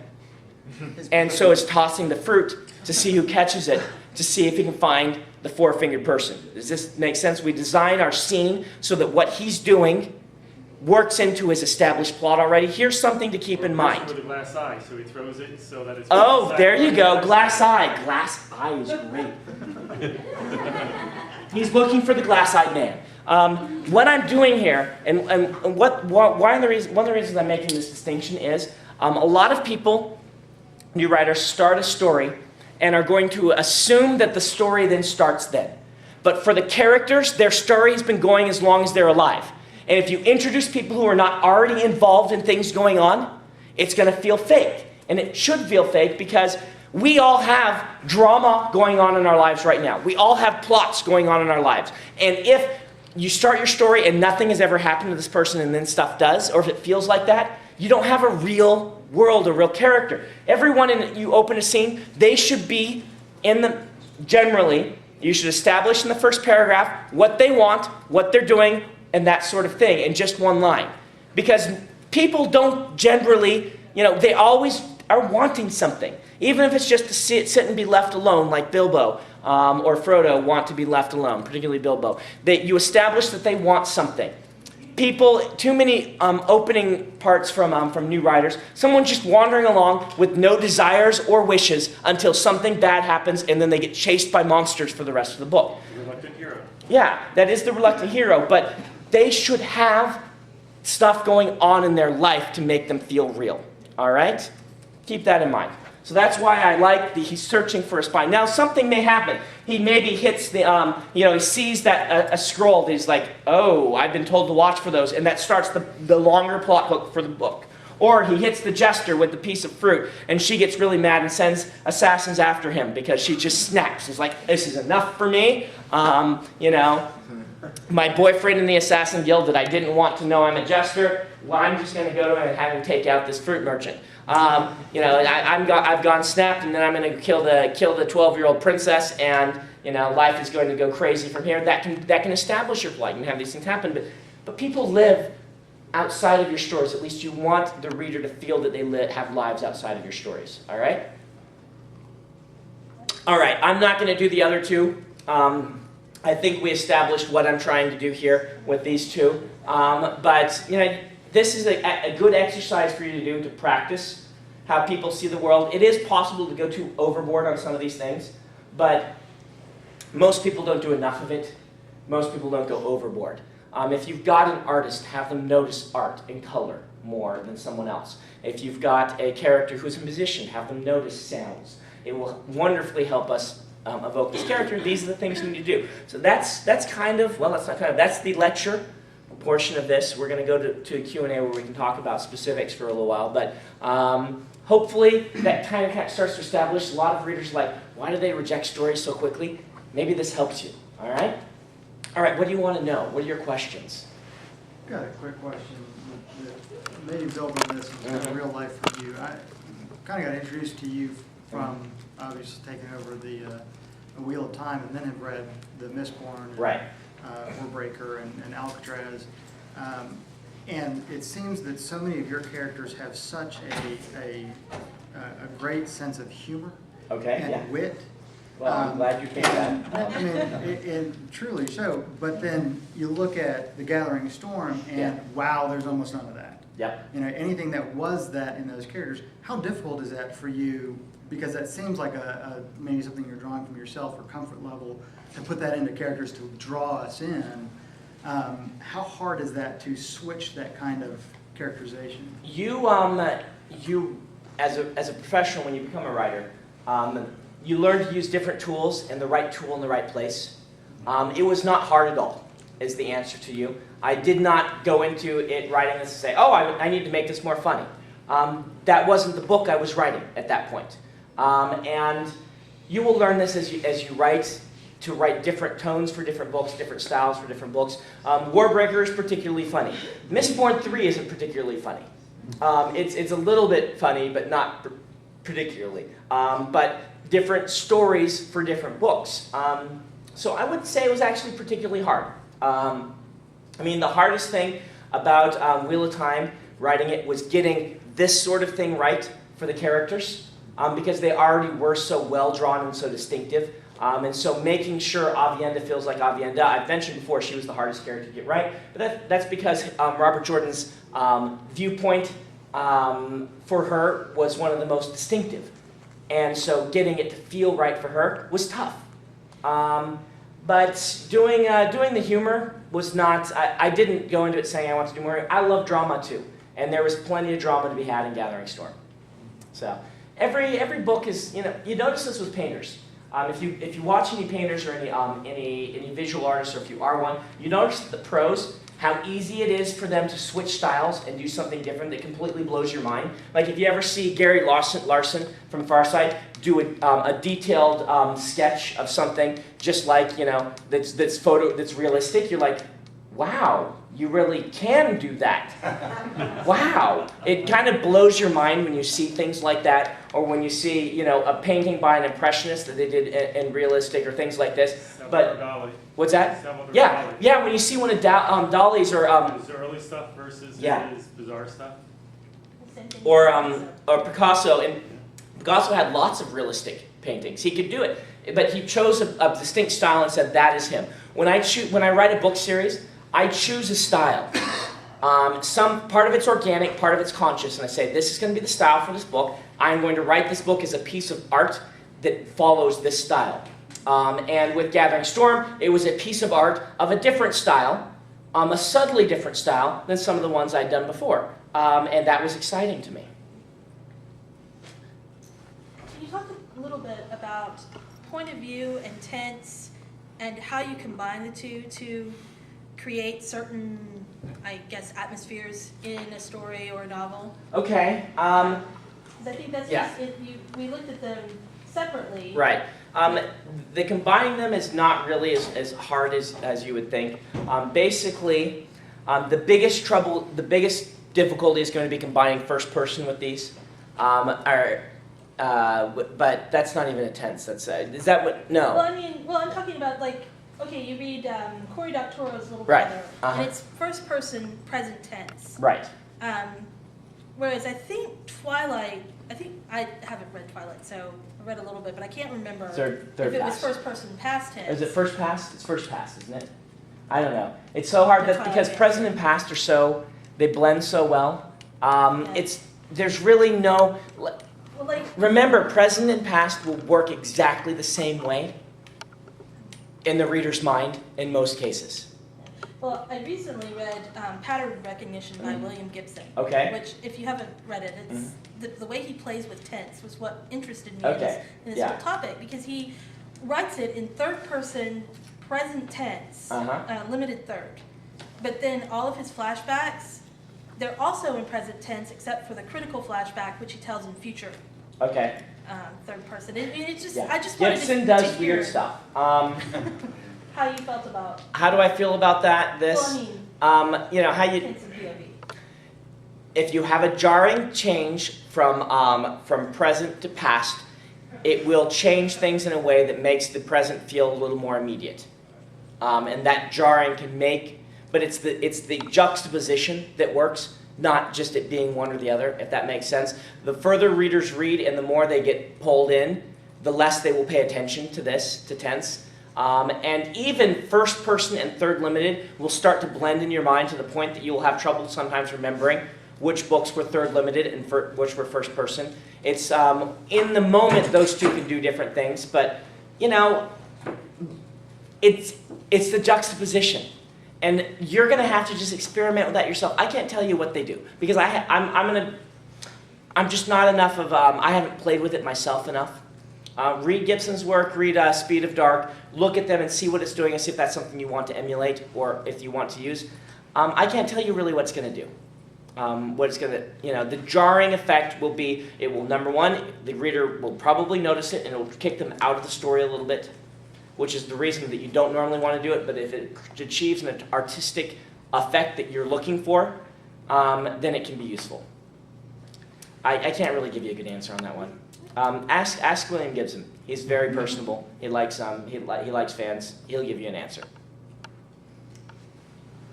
Well, like this whole talk has been like about writing the first page. Yeah. But with like a prologue, do you? Oh boy, how prologues. does that come in? Let's talk about prologues. That's a good question. Prologues. We in science fiction and fantasy, we have allowed ourselves the prologue to break all the rules, which is kind of a crutch for us, I'll admit. But at the same time, it allows us to do some kind of nifty artistic things. Prologues in science fiction and fantasy establish that if it is a prologue, most of the time you are saying this happens in a different place or time or to a different character than the main ones that we are going to focus on. Because of that, it allows you to do some different kinds of world building and things. Don't assume that you have to have a prologue. But if you do want to use one, it can break a few of the rules. The thing is, keep in mind that your prologue, the reader's still going to have to be hooked the same way. And it actually, by adding a prologue, what it does is it makes it harder for them to get into the book. The natural effect is it's going to add another barrier to the learning curve. And so you want to have a payoff to that is equally useful or hopefully more useful. One of the reasons that people do prologues in science fiction fantasy is that they can then add scope. If we look at Eye of the World, if it just had started with Rand on the farm, Rand in the Two Rivers, then it's not really a farm, but you know what I mean. If you start with Rand in the Two Rivers, then you don't have a sense that this book that is 300,000 words is going to be worth its page limit. You're going to be like, well, is it all going to be in a farm? Or you read your first few pages and you're like, yeah, something interesting happened, but where is this going? And Dragon Mount then adds a huge scope to that you keep in mind that helps fill out the scope of the novel. And I think that was a very important scene. In fact, when Jason read The Way of Kings, Jason came to me and said, you really need one of these for the scope of this novel. We had a long discussion about it. He convinced me that I needed to add something to give an indication that this enormous book you're reading is going to have the scope that justifies the enormous length. And so I added a prologue, although I already had a prologue, so it became a prelude. So that's one thing you can establish. But it's going to be a bump because you're generally going to have that opening character is not going to return for a while. So decide what you want to convey in that prologue. A lot of times authors will use in science fiction fantasy the prologue is also the plot hook. Since you're going to be spending a while establishing character and world at the beginning, they decide to go ahead and throw, the mysterious scroll gets delivered to the king in the prologue, and so there's a mysterious scroll and that the evil warlord has risen up again. And then we jump to our main character who's, a fruit vendor that, is tossing fruit at people, and you're like, oh, this is just about tossing fruit around. But I do remember that the evil warlord has just risen up and that the king knows about it, so this is probably going to be our plot, and I just have to hang on and find where the fruit vendor gets involved into the plot of the warlord having risen up with his army of exploding gerbils. So I guess What's that? Yeah, so I guess that's the difference between because I know sometimes prologue can be used, or it's been used as like an info dump where you put in a lot of the it has been used as an info dump. I suggest in the current science fiction and fantasy market, to stay away from that. It should be a hook. The prologue should information be more a hook. Now, it has been used as an info dump in the past, and it's hard to argue with the success of authors who have done it, but I haven't seen any do it since David Eddings and have it be successful. So I'd stay away from it right now. But once again, remember, you can break any rule. The only rule is what makes you write good stuff. Aside from doing it via a prologue or doing it through the plot of the story itself, how would you invoke scope into a novel through character and viewpoint and whatnot? That's a good question. It's one that I faced in this book. And there were a couple of options we discussed because I really felt it was something we needed. Hey, Jason, what time is it? It's 2:45. Okay, so I got 15 minutes. Good. And I will be doing another one of these tomorrow for plot, and I'll try to leave more time for questions in that one. If this one was useful, hopefully that one will be even more so. I don't know. How do you evoke scope? Well, one way to evoke scope is through a lot of traveling. If you travel a lot, the world feels very big. Traveling, also we'll talk about in the plot session, also gives you what we call a time bomb in plotting. Even though it's not a time bomb, you say, we're going to go to this place, and so you can get a sense of progress as we're traveling there, or in the case of Eye of the World, never get there. But the traveling gives us scope. If it takes months and months to cross across this place, and we see all kinds of different people while we're traveling, we immediately get a sense of scope. I don't personally write travel stories. When I started writing fantasy, I felt that had been done enough, and it had been done well, and I was not interested in doing that and trying to do what the other authors had already done well, which is why I tend to tell political intrigue stories set in a single city or area, because I think that there's much more for me to explore there. But that's one way. So since we weren't going to have people traveling in Way of Kings, we discarded that one. One we talked about was one that Jim used a lot that I think is a very good tool, which is the show lots of exotic people and places, evoke them by what the characters see coming to them. It's the Deep Space Nine philosophy of world building. You set some scenes at a hub, or this place is a hub, and lots of interesting people and things come through. Which is a great way to do it. I did decide to use that one. Another way I decided to tell scope was to borrow a bit from Grandpa Tolkien and have some scenes where I can tell some stories in world. These have to be done very carefully so that they aren't info dumps and they aren't boring. But I do have 2 storyteller characters in my book of different types of storyteller, and we will tell short stories where we're talking like a page or so as part of conversation. One of the characters, his job is he's part of this order. They feel their job is to travel to distant places, learn about those distant places, and then go to other places and tell them about them, so that the world, so that people can know about other places in the world. It's kind of their almost holy calling. And so he will tell about these places he's been to people who are in the slave pens and have never escaped and been able to do anything other than wash people's plates, and tell them about these great places, and that evokes the sense of wonder and the sense of scope. In the end, I decided that wasn't enough, and so what I decided to do was add in a few extra viewpoints. This is what we call a throwaway viewpoint. This is like a prologue in the middle of the book. You see these happen occasionally, where you see a scene. Jim liked to load them all up in his prologues, which were a bunch of these, which are a scene from some other place around the world where something interesting is happening, where we get a cool viewpoint. If you're telling this story, you could maybe jump across the world to show the Dragon Tamers, the one-armed Dragon Tamer story.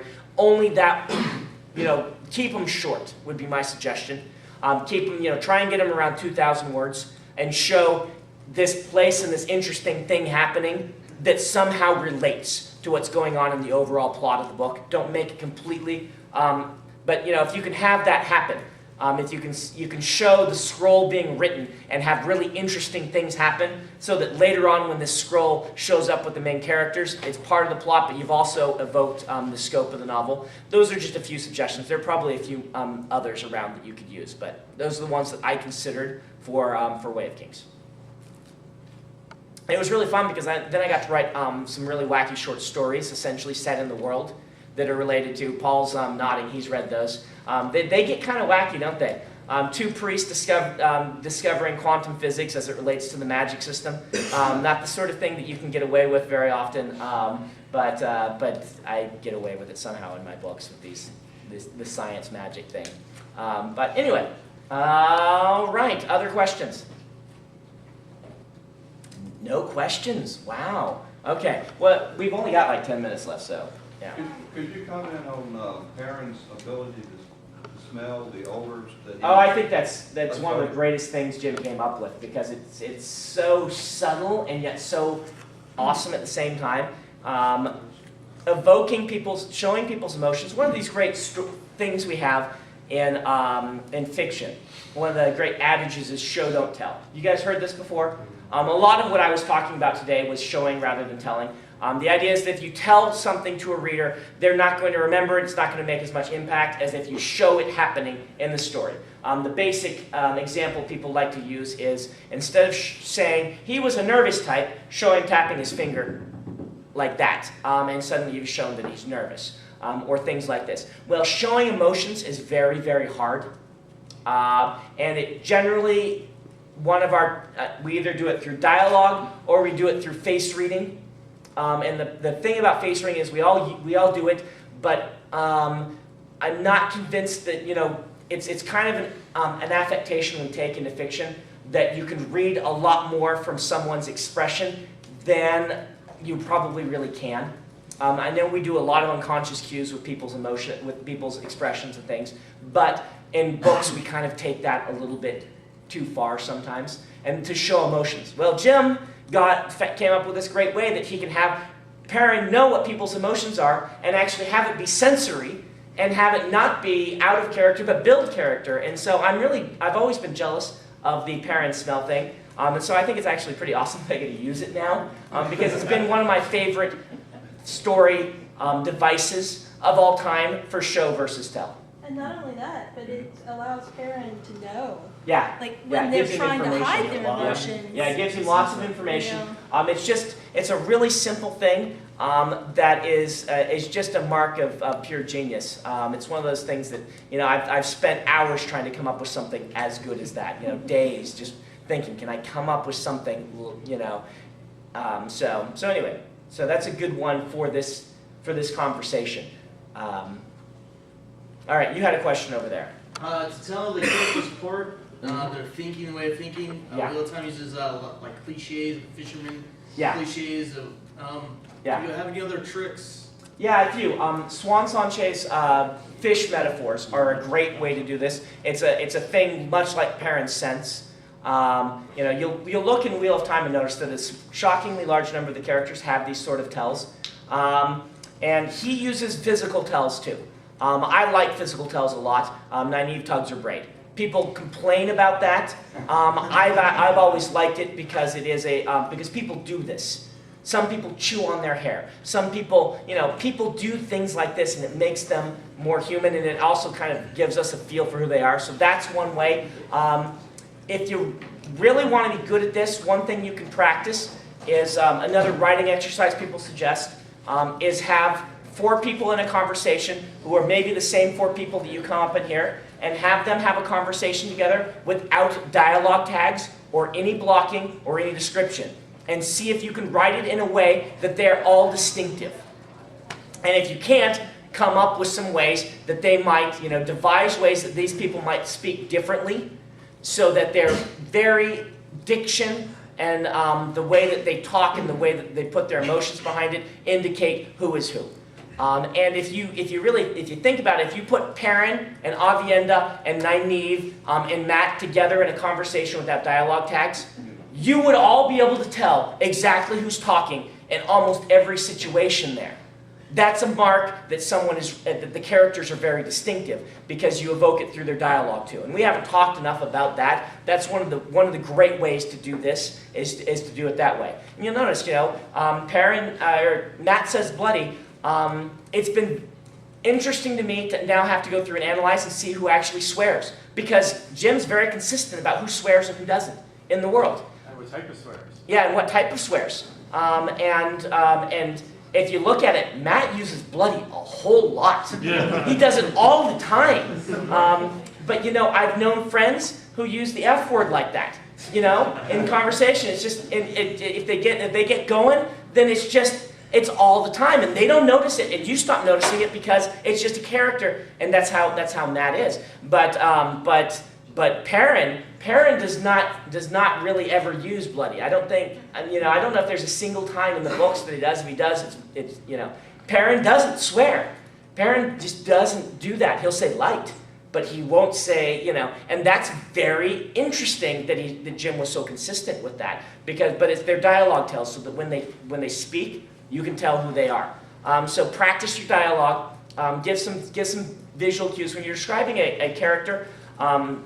Particularly side characters, give the side characters a visual cue. Is very, very useful, or at least some sort of personality cue, which is when they are on stage so the reader can remember who they are. This is really important for the side characters. He's the guy that only has one hand because the dragon bit it off. You will always know who that character is. He'll be distinctive in your mind. When he walks in and you see the stump there, you will automatically think, oh yes, dragon tamer, got it bit off. I know who this guy is. He's the grumpy old dragon tamer. Side characters, it's extremely important to be able to do that. Not as important for main characters to have those, because they should have their tells, be their dialogue, their personalities, their passions and desires, and all of these things should be what really tells them. But you know, it can be something as simple as you know, this character has white hair even though they look young. You'll see that in the Wheel of Time. That's one that Jim used, and things like this. Can I say something? Yeah. Because especially I found it's also very important if you're bringing a character back after they've been off screen for a long time. Yeah. Just saying, you know, John walked into the room. I don't remember who that John is by name, because you know, so and you want to do a show on this. That's why I say the side characters in particular. John walked into the room. You know, Jeff walked up to shake his hand and then paused, looking down at his missing hand. So then you've got you don't tell us. You know, you've got a reason to show us the missing hand. We now remember, and you know, and then So that's good. Do you have anything else you want to add to what I've said here, Paul? This actually clarifies a lot of stuff for me. A lot of stuff I tell my authors, but not, you know, I kind of have gotten there very roundabout. This is actually very helpful. So do you have any corrections, or, you know, where your experience is different, because it's important for them to know these things, because one author's opinion, you know, like I told you, beginning off, everyone has their own view of how these things should be. Well, I don't know. I don't know how this works for everyone else, but when we were coming up with this stuff that we were doing right there, I found myself getting really excited. Right. But I'm like, wow, this is someone that could hold up a story, and you know, I could see where this would be going. So, and I hope everyone else, you know, that happens to other people too. It's just, you know, those sorts of things are. You think about, I find people they'll start out first paragraph or whatever, very interesting. Right. And then the brakes are put on and says, John, you know, when John was a youngster, he was raised it just puts the brakes on. Yeah, the info dump tends to start in paragraph 2. Everyone's heard you have to have a good hook, so they come up with this great hook paragraph, and then the rest does not follow. I always tell people the earliest you should have that is chapter 2. You know, and also you're saying that the readers are smart. Readers will, like you said, they will trust that. They may not understand everything that's going on, but they're trusting that you, as the author, won't leave them in the dark too long. But they'll go with you for quite a while. So it's very, same. Yeah. I didn't have a lot of time to talk character because I did a character one last year. I'll do it again next year if we need to do it, because the big groupings are character, plot, and setting, and this was more a setting one. But you know, when you're building your characters, I've always found what is surprising about this character if they were to come and you were to find out who they are and really, and you would find one surprising thing about them. That helps so much with rounding out a character. None of these are generic fantasy characters. We just created 4 non-generic fantasy characters in 10 minutes. And yet, half the stories I get from you writers, every character is a generic archetype from fantasy, which really gets frustrating. As an editor, I assume it does. As a reader, it got me annoyed in the end of the 90s, beginning of 2000s. Part of why I was so determined to get published was because I was so annoyed that the writers were all doing the same thing, when in 10 minutes we can come up with 4 great characters who are all different and can hold a story. Yeah. Anyway, I'm going to go ahead and end right here. We'll come back tomorrow for session number 2. Thank you, guys.